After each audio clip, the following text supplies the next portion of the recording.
bonsoir et merci de nous rejoindre en cette fin de semaine pour faire le tour de l'actualité en Moselle. Voici les titres de ce vendredi 18 novembre.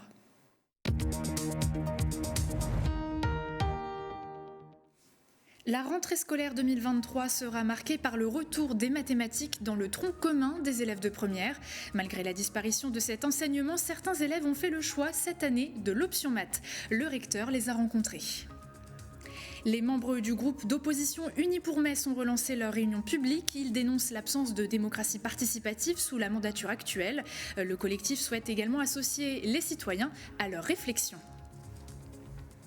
Top départ pour le marché de Noël de Metz. Dès 11h, les passants ont pu profiter des chalets et des attractions en ville. Jean Milon est notre reporter sur place ce soir pour faire vivre l'ambiance. Et la grisaille est encore de la partie pour la météo de demain. Samedi matin, le ciel sera tout de même partagé entre éclaircies et nuages.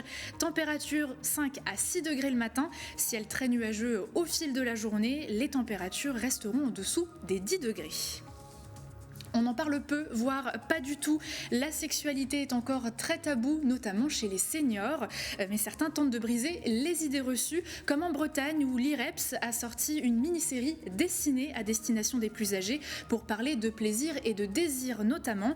Avec nous pour en parler, Pascal Skomski, sexologue, bonsoir. Bonsoir.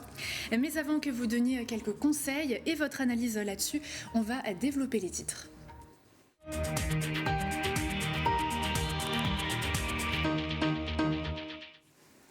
Elle a été pendant 7 ans à la tête du CHR Metz-Thionville. Marie-Odile Saillard, directrice générale de l'établissement hospitalier, est sur le départ. D'ici la fin de l'année, elle quittera cette fonction pour les bureaux parisiens de l'IGAS, l'Inspection générale des affaires sociales. Pendant sa carrière messine, elle avait notamment pris part au groupement de territoire pour coordonner les opérations entre les hôpitaux pendant la crise Covid. Une période où elle avait également poussé quelques coups de gueule pour débloquer des aides pour l'hôpital public. De leur côté, ils n'ont pas dit leur dernier mot. Les parents d'élèves du groupe scolaire Giraud à Montigny-lès-Metz sont en colère. Ils s'opposent à une décision de la municipalité, celle de mettre en vente le dernier espace vert de l'école qui compte environ 300 élèves. Une pétition a été mise en ligne et a déjà récolté plus de 583 signatures en quelques jours. Soutenus par la FCPE et des élus de l'opposition, ils demandent à la municipalité d'abandonner ce projet d'urbanisme qui réduirait encore l'espace des enfants. On écoute justement Landry Dubus, l'un des parents d'élèves délégués à l'origine de la pétition, mais également le directeur général des services de Montigny-lès-Metz. On a découvert il y a quelques semaines de cela, lors du dernier conseil d'école, que la mairie avait décidé de vendre l'ensemble du terrain vert que vous voyez par derrière, avec la pelouse, les arbres, les tables de ping-pong et l'ancienne maison du concierge qui était juste attenante au terrain. C'est le dernier espace vert en fait, qui reste dans l'école de Giraud pour les primaires et les maternelles. Et ils veulent le vendre aux enchères début décembre pour pouvoir construire jusqu'à 7 maisons en bande et urbaniser le terrain, ce qui terminerait de goudronner complètement et de finir de tuer les peu d'espace vert qui restaient dans l'école. En fait. Donc, ça, cumulé au fait que l'école est déjà en saturation en termes de nombre d'élèves et de manque de place, on aurait estimé que ça aurait été plus intéressant de faire un projet commun, conjoint avec l'équipe enseignante par rapport aux vrais besoins de l'école, plutôt que de le vendre aux enchères. Bien sûr, la demande est légitime de voir son cadre de vie préservé et de toujours privilégier le maintien des espaces verts. Ce que la ville a fait, c'est un projet dans sa globalité à l'échelle du quartier. Et ce qu'il faut savoir, donc, c'est que le regroupement des deux écoles maternelles et élémentaires a permis de bientôt libérer un terrain qui va être 3 fois plus grand que celui qui va être construit. À quelques encablures d'ici, un projet de forêt urbaine sera réalisé en lieu et place de l'ancienne école maternelle qui va être déconstruite en 2023, désamiantée, et qui va pouvoir être renaturée. Le ministre de l'Éducation nationale l'a annoncé cette semaine, les mathématiques feront leur retour dans le tronc commun au lycée dès la rentrée prochaine. Une mesure prise suite aux inquiétudes des professeurs, des chercheurs ou encore des politiques qui avaient déploré la disparition de l'enseignement obligatoire des maths à partir de la première. Alors pour prendre la température, le recteur de l'académie Nancy-Metz s'est rendu au lycée Poincaré à Nancy pour rencontrer des élèves qui, eux, ont choisi de suivre l'option mathématiques. Reportage sur les bancs de l'école. Dans cette salle de classe, des élèves de première bûchent sur un graphique sous l'œil attentif du recteur de l'académie. À la rentrée prochaine, les mathématiques feront leur retour dans le tronc commun, un enseignement qui redeviendra obligatoire pour tous les élèves. Certains ont fait des choix de spécialités de mathématiques expertes, mais ce n'est pas le cas de tous. Et donc il faut être en capacité à proposer une offre éducative qui permette de consolider l'apprentissage de mathématiques utile pour le quotidien des futurs citoyens que nous formons dans nos établissements. Malgré le caractère encore optionnel de ce cours, tous ont choisi de suivre un enseignement mathématique.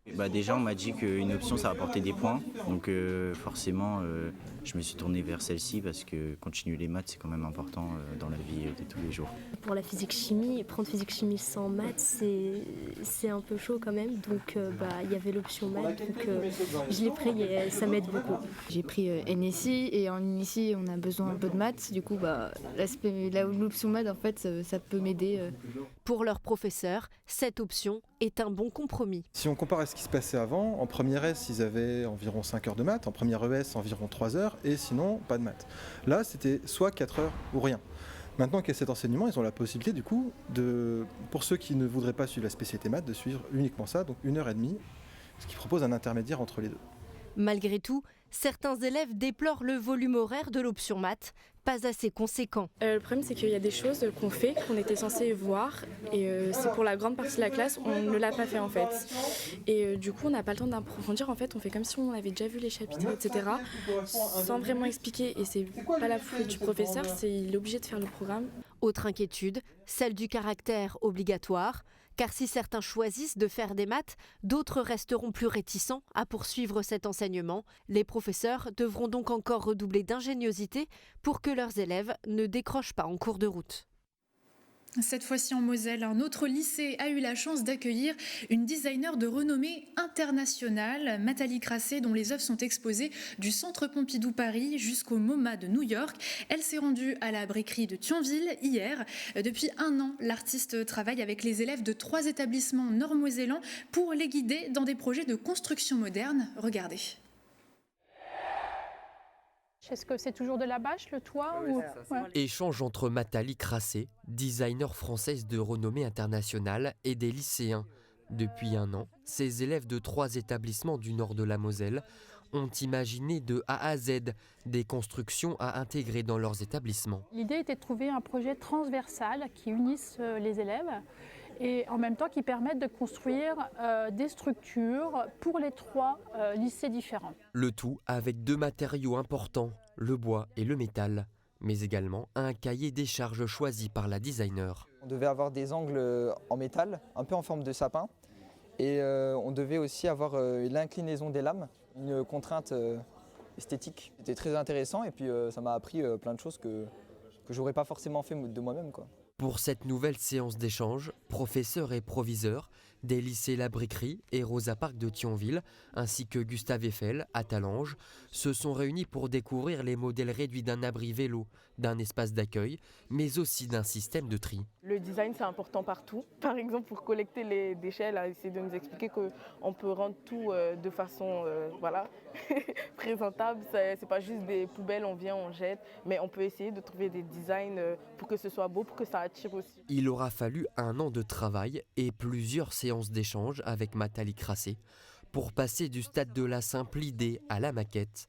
Prochaine étape, la phase concrète du projet dans les établissements scolaires. On va imaginer comment, avec les moyens que nous avons, nous pouvons mettre en place une structure qui sera dimensionnée en fonction de ses possibilités et qui reste inscrit dans le patrimoine de l'établissement comme une trace de ce qu'on a été capable de faire et qui est présent dans la durée. Donc une fierté collective. Des espaces dans l'air du temps qui pourraient voir le jour et être utilisés dès la rentrée prochaine. Et bien sûr, l'actualité du jour, c'est également le démarrage du marché de Noël à Metz. Les chalets ont accueilli les passants dès 11h ce matin. Jean, bonsoir. Vous êtes au cœur de la place de la République où a été montée une grosse partie des installations. Bonsoir Uranie. Effectivement, tout est prêt pour l'ouverture officielle qui aura lieu demain samedi. Malgré tout, vous pouvez le voir, de nombreuses personnes sont déjà venues pour profiter de cette première soirée. Même Graillou, la mascotte du FC Metz, est présente. Alors qu'est-ce qu'on y retrouvera sur ce marché de Noël version 2022 ? Eh bien d'abord des chalets, 120 en tout, répartis sur 5 places de la ville. Et cette année, plus que les précédentes, l'accent est mis sur l'artisanat local. Pour information, les petits artisans qui produisent des produits du secteur ont bénéficié d'une réduction de 50% sur la location de leur chalet. Et en parlant de terroir, on retrouve bien sûr le chalet qualité MOSL. Vous y dénicherez d'ailleurs peut-être la célèbre boule de Noël de Meisenthal. Et ça, c'est extra. Attention cependant, elle sera disponible à la vente seulement les jeudis de 11h à 15h. Et puis ensuite, Uranie, place de la comédie pour les gourmands. Il y a aussi ce qu'il faut, pas de panique. Vous pourrez embarquer dans les wagons direction un voyage culinaire. Et enfin, pour conclure, place d'Armes, la grande roue est présente comme à son habitude, histoire de prendre un peu de hauteur. Merci beaucoup Jean. On vous retrouve dans quelques minutes pour évoquer une autre chose, une autre nouveauté de cette saison, la tour panoramique de 80 mètres de haut. À tout de suite. Chez nous, un autre rendez-vous approche et fait toujours plaisir aux petits comme aux grands, la Saint-Nicolas. Officiellement fêtée le 6 décembre, les festivités proposées à Metz se dérouleront le week-end du 3 et 4 décembre. Le samedi après-midi, vous pourrez par exemple rencontrer le Saint-Nicolas en personne ou lui déposer un mot dans sa boîte aux lettres, place de la Comédie.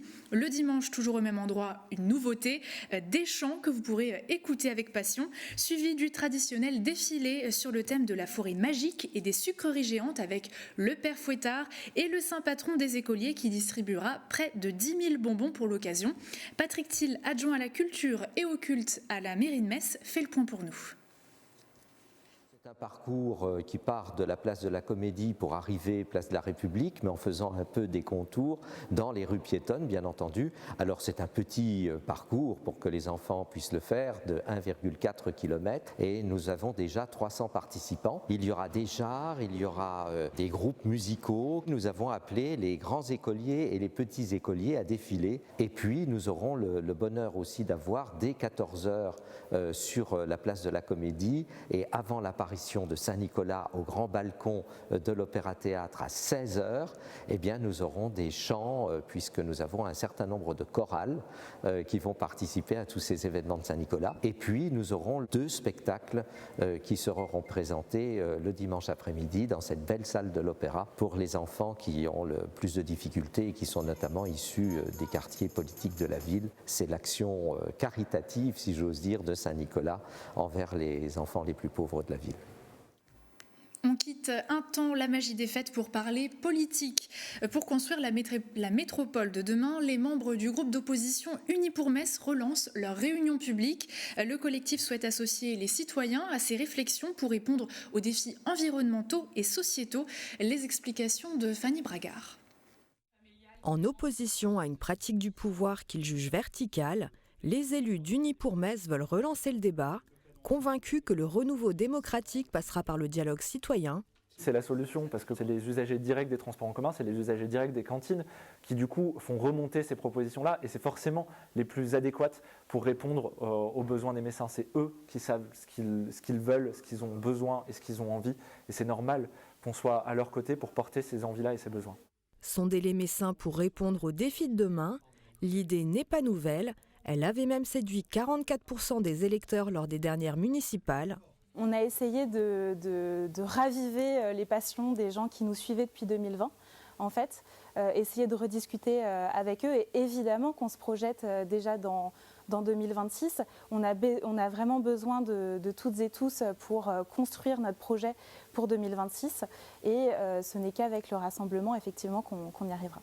Avec ces réunions publiques, Unis espère faire société. Malgré la mise en retrait de Xavier Bouvet, le collectif veut rassembler, lucide sur l'urgence d'agir pour le quotidien des Messins.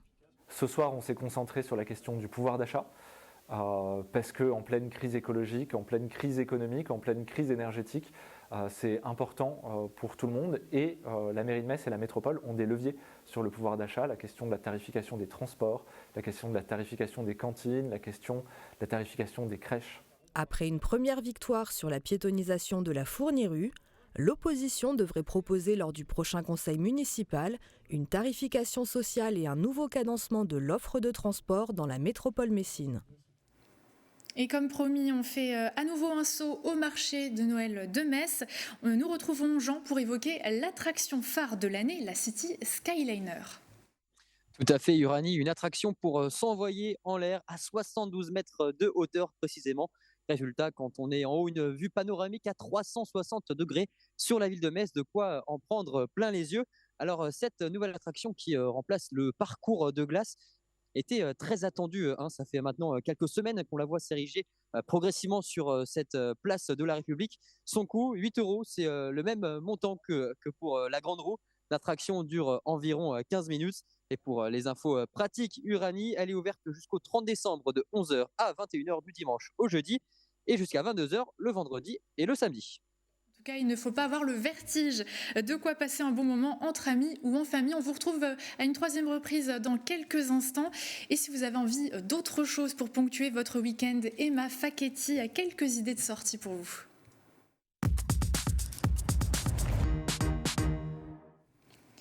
Bonsoir Emma. Bonsoir. Alors cette semaine, l'agenda des sorties est un peu spécial puisque vous avez sélectionné des choses qui gravitent autour des 4 éléments. La terre, l'eau, l'air, le feu, on connaît tous ces 4 éléments. Eh bien, ils sont mis à l'honneur ce week-end. Pour commencer, on célèbre la terre puisqu'elle est indispensable pour cultiver des vignes et faire du bon vin, comme celui proposé à la 10e édition de Plap Vigne. Plus de 40 vignerons seront présents samedi de 10h à 20h et dimanche de 10h à 18h au Salon des vignerons à Blida à Metz.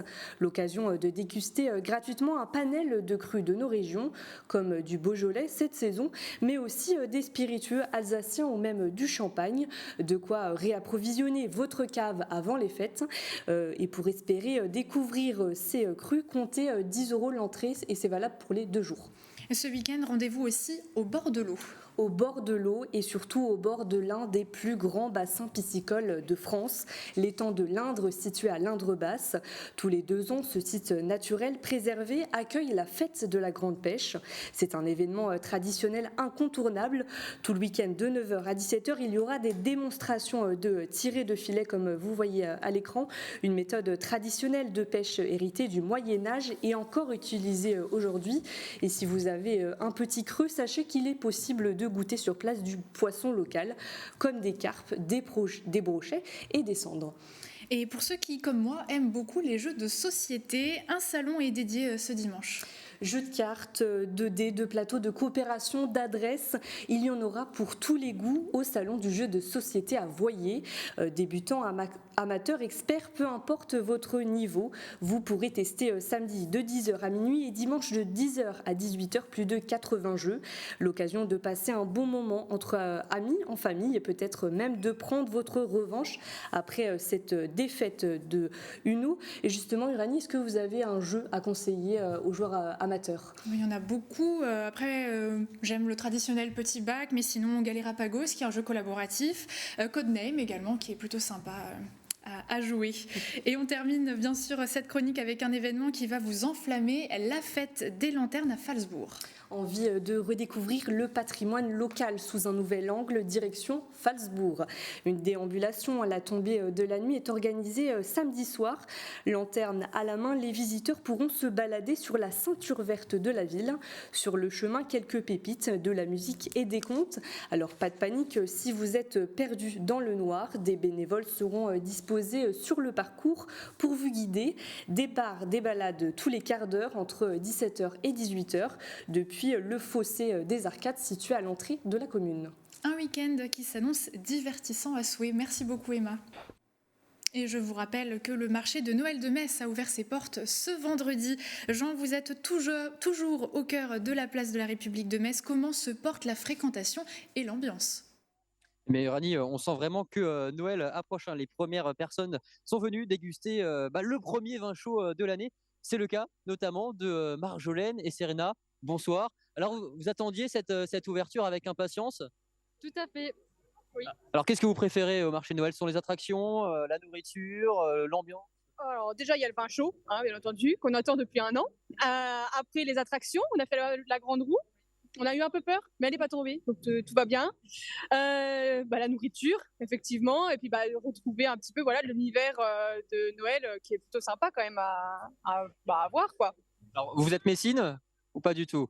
Alors, d'origine messine, puisque j'ai fait mes études ici, j'ai habité là 5 ans, et puis là, de Nancy pour les études, pour la suite. Entre Metz et Nancy, il y a une rivalité forcément. Quel est le meilleur marché de Noël ? Je ne prononcerai pas. Pour moi, c'est Sarrebruck, donc voilà. Voilà, comme ça, la vie est partagée. Eh bien, pour nous, ça sera Metz, le plus beau marché de Noël, et les festivités sont lancées, Uranie. Merci beaucoup Jean pour cette immersion et une info pour les frontaliers également. Le marché de Noël du Luxembourg vient de débuter ce vendredi et réserve son lot d'animations et de surprises jusqu'à Noël. C'est le moment maintenant de retrouver notre invité du jour, Pascal Skomski, sexologue.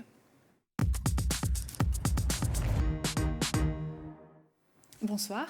Bonsoir. La sexualité de manière générale plutôt taboue et encore plus quand il s'agit des seniors. Pour quelles raisons ? Parce qu'on a du mal à projeter et à imaginer que quelqu'un plus âgé que nous puisse avoir une sexualité.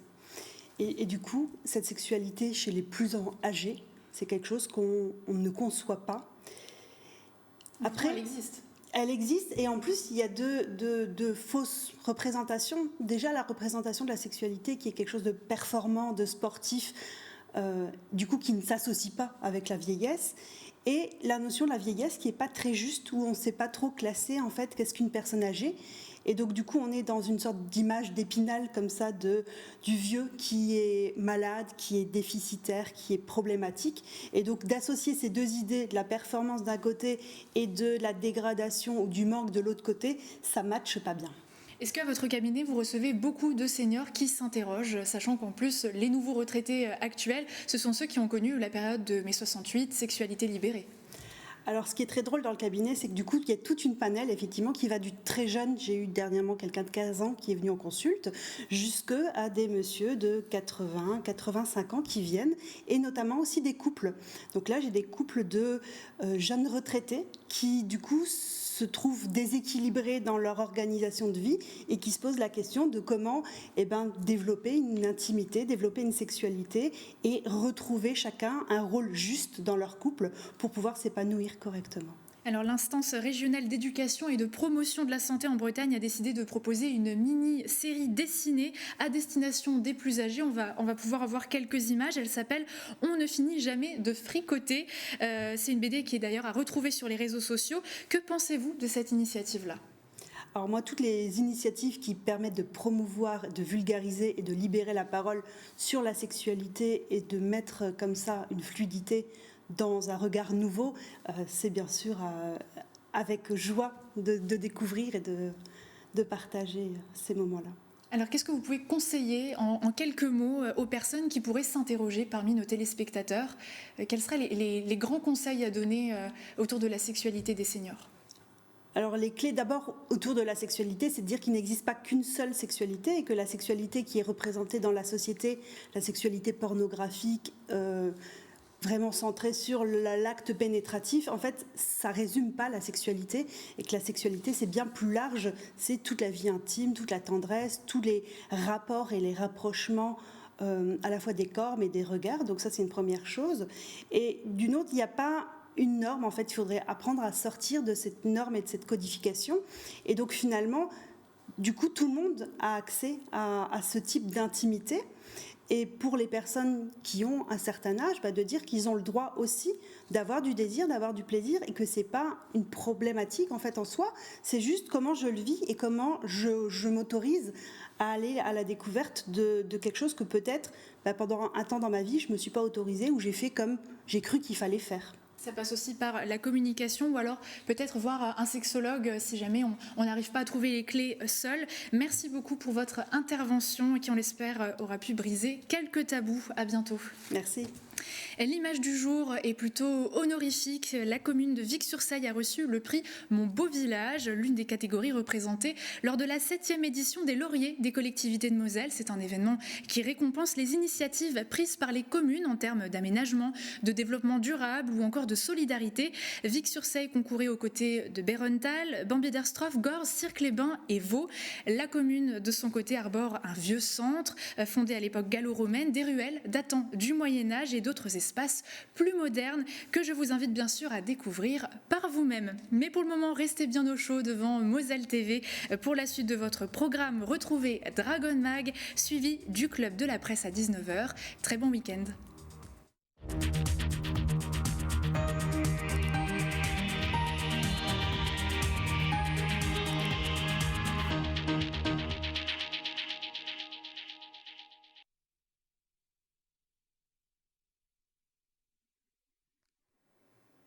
Vous m'entendez ?